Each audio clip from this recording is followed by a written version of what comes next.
जीत से ज्यादा हार का चांस, फिर बांकीपुर से क्यों चुनाव मैदान में कूदे प्रशांत किशोर। नमस्कार, आप देख रहे हैं सिटी पोस्ट लाइव। मैं हूं सृष्टि राज। 3 लाख लगभग 80,000 वोटरों वाले बांकीपुर विधानसभा सीट पर बीजेपी 1995 से कोई भी चुनाव नहीं हारी है। बीजेपी को हमेशा 50% से ज्यादा वोट मिला है और बीजेपी के गढ़ में हार तय होने के बावजूद भी प्रशांत किशोर उपचुनाव में क्यों लड़ रहे हैं। प्रशांत किशोर का भी मानना है कि वो आरजेडी कांग्रेस के समर्थन से चुनाव जीत सकते हैं, फिर नहीं जीत सकते हैं, फिर किसके दम पर चुनाव लड़ रहे हैं। आइए जानते हैं विस्तार से चीफ एडिटर श्रीकांत त्योसर से। सर, बांकीपुर से चुनाव जीतना पीके के लिए कितना मुश्किल है? मुश्किल है। बीजेपी का बहुत कंफर्म सीट है। बीजेपी 30 सालों से इस पर हारी नहीं है। लेकिन ये भी बड़ी बात है कि इस सीट से हमेशा नितिन नवीन का ही परिवार चुनाव लड़ता रहा है, कोई दूसरा नहीं लड़ा है।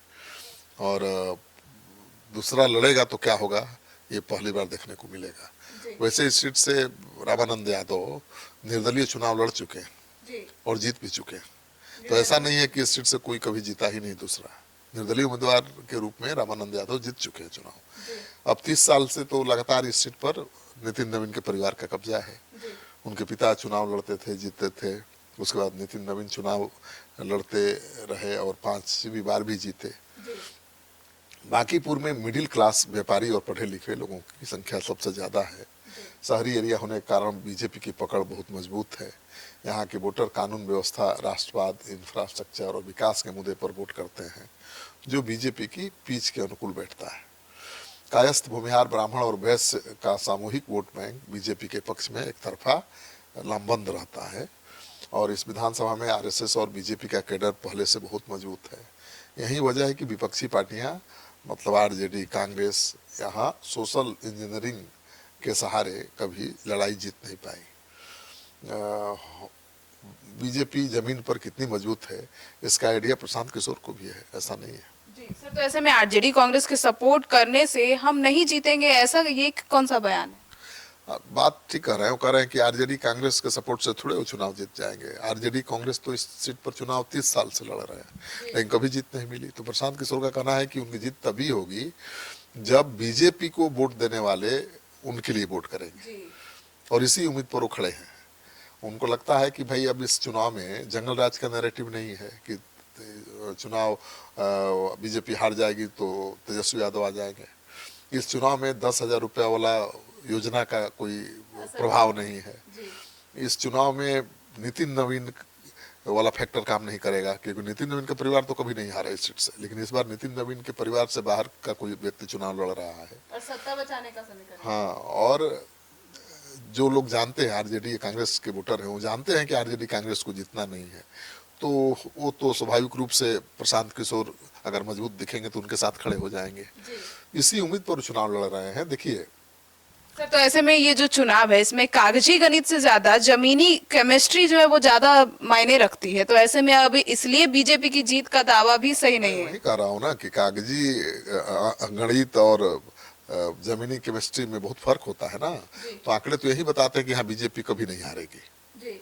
जातीय समीकरण के अनुसार बीजेपी को हराना बड़ा मुश्किल है, लेकिन भाई अब जमीनी समीकरण क्या कब हो जाए ये कहना बड़ा मुश्किल है।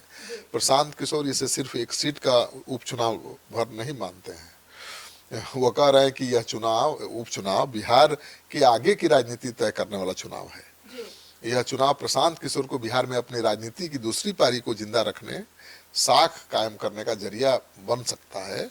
और बिहार विधानसभा चुनाव के रिजल्ट के बाद जनसुराज पार्टी के कार्यकर्ताओं में भारी निराशा थी, तो आप जानती हैं। इसको लेकर पार्टी खासा चिंतित थी। कार्यकर्ताओं के अंदर भी इस निराशा को दूर करने के लिए रणनीति बनाई जा रही थी। तभी मार्च में बांकीपुर विधानसभा सीट पर उपचुनाव होना तय हो गया। इसके बाद पार्टी के कोर ग्रुप के मेंबरों ने प्रशांत किशोर को चुनाव लड़ने का सुझाव दिया और वो लगातार क्षेत्र में घूम भी रहे थे, जनता का मूड भी भाप रहे थे। तो कुछ अनुकूल लगा होगा तभी खड़ा हो रहे हैं। सर, तो जनसुराज ने सीधे प्रशांत किशोर को ही मैदान में उतार दिया। तो प्रशांत किशोर अपनी पार्टी का कोई भी उम्मीदवार उतारेंगे तो थोड़े लड़ाई रहेगी। तो बीजेपी का कंफर्म सीट है। बीजेपी तो कहती ही रही कि किसी को यहाँ से लड़ाई जीत जाएगा। हालांकि बीजेपी ने किसी को कभी नहीं लड़ाया, हमेशा नितिन नवीन, हाँ नितिन नवीन का ही परिवार लड़ा, नितिन नवीन ही लड़ते रहे।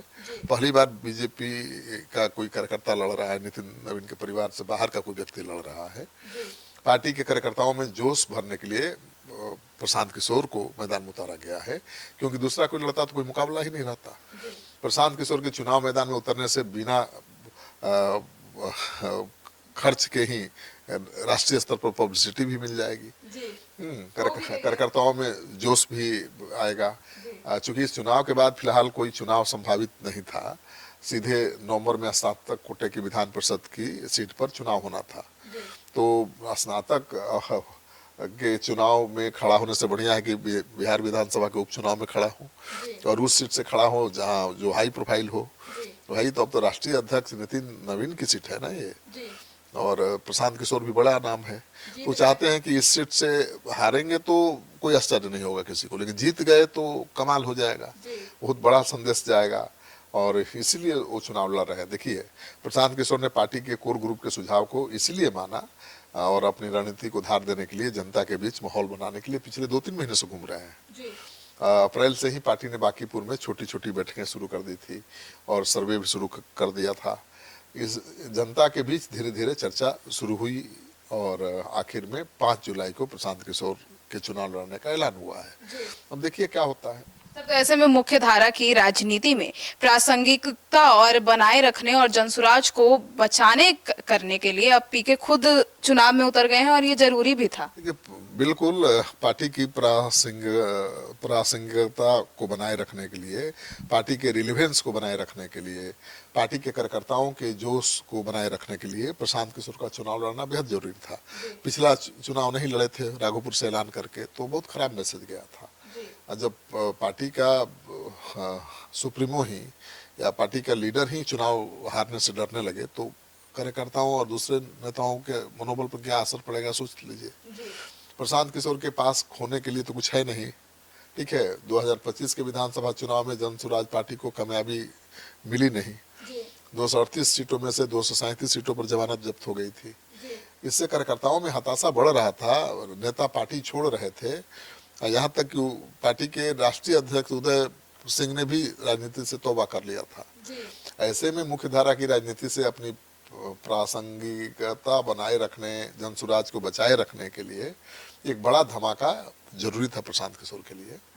बीजेपी के गढ़ में सीधे खुद उतरकर प्रशांत किशोर ने इस स्थानीय उपचुनाव को राज्य का सबसे हाई प्रोफाइल और देश का सबसे चर्चित सीट बना दिया है।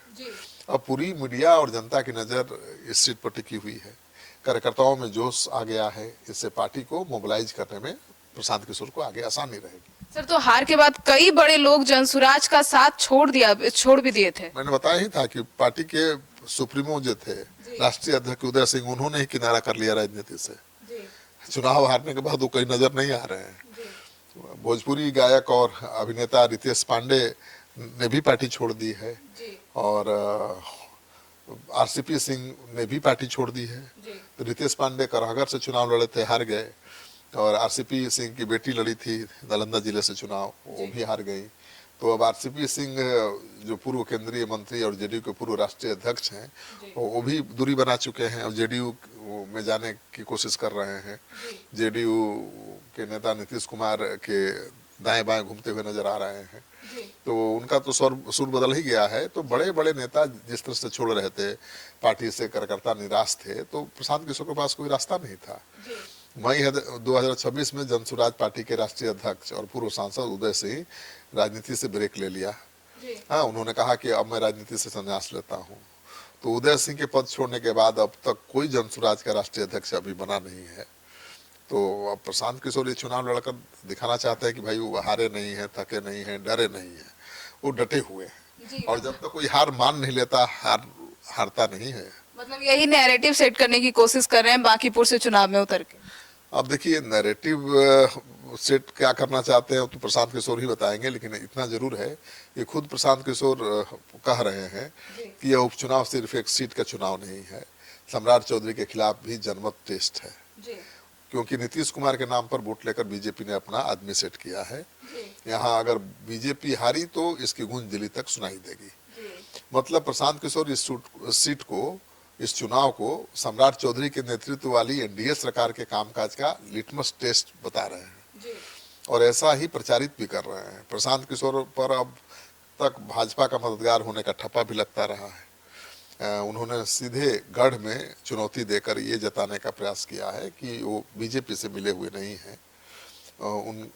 उनकी तरह बीजेपी को घर में घुसकर सीधी चुनौती देने की ताकत तेजस्वी यादव में नहीं है। मुस्लिम समाज को यह संदेश देना चाहते हैं कि बीजेपी से लड़ने की ताकत कांग्रेस आरजेडी से ज्यादा उनके पास है। आरजेडी के आ जाने के डर से बीजेपी को वोट करने वालों को एहसास कराने की कोशिश कर रहे हैं कि वो विकल्प बन सकते हैं उनके लिए। तो सर, ऐसे में अब प्रशांत किशोर को क्या उम्मीद है? बीजेपी के परंपरागत वोटर्स का उनको साथ कैसे मिलेगा? देखिए, बांकीपुर 2010 से पहले पटना वेस्ट के नाम से जाना जाता था और बीजेपी का मजबूत किला भी था ये। हालांकि एक फैक्ट यह भी है कि यहाँ बीजेपी सिर्फ तभी जीती है जब नितिन नवीन की फैमिली चुनाव यहाँ से लड़ी है। यह बीजेपी का किला उस शासन काल में बना जब बिहार में लालू राबड़ी का शासन था। लालू राबड़ी शासन के कथित आतंक या जंगल राज के कारण स्वर्ण वोटर एक तरफा बीजेपी की तरफ शिफ्ट हुए थे। उसके बाद से 1995 से यहाँ बीजेपी जीत रही है। इससे पहले 1985 और 1990 में निर्दलीय रामानंद यादव जीते थे। इसलिए अगर स्वर्ण बीजेपी से छिटके तो प्रशांत किशोर रिजल्ट में चौंका भी सकते हैं और उनको उम्मीद है कि इस बार जो बीजेपी के वोटर्स हैं उनका साथ देंगे, क्योंकि बीजेपी को इस जीत हार से कोई खास नुकसान नहीं होने वाला है। लेकिन प्रशांत किशोर बिहार की राजनीति जरूर बदल देंगे अगर जीत गए तो। और उनकी पार्टी कहती भी है ना कि भाई 243 विधानसभा 242 सदस्यों वाली विधानसभा में अगर अकेले प्रशांत किशोर पहुंच गए तो सब पर भारी पड़ेंगे। तो भाई जानकारी तो है, मुद्दों की जानकारी है, सरकार को घेरने की क्षमता है उनमें। तो विधानसभा पहुंच गए तो सही में है, विपक्ष जो अभी मरा हुआ दिखाई दे रहा है, एक विपक्ष की आवाज तो मजबूत होगी ही और इसी भरोसे प्रशांत किशोर चुनाव मैदान में उतरे। तो सुना आपने, तो अब आपकी क्या राय है प्रशांत किशोर को लेकर? अपनी राय कमेंट सेक्शन में जरूर बताइएगा। धन्यवाद।